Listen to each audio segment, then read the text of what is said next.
Dopravná chudoba zasahuje tisíce ľudí. Predstavte si, že cesta do práce k lekárovi trvá 2 hodiny, autobus ide len párkrát denne a ak mešká, ďalší spoj nestihnete. Pre mnohých ľudí na Slovensku je to každodenná realita.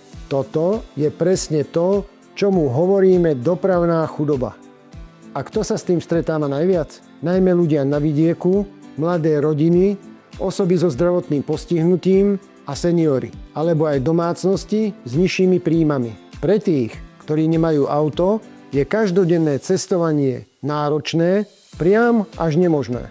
A tí, čo auto majú, často platia vysoké náklady len preto, aby sa dostali tam, kam potrebujú.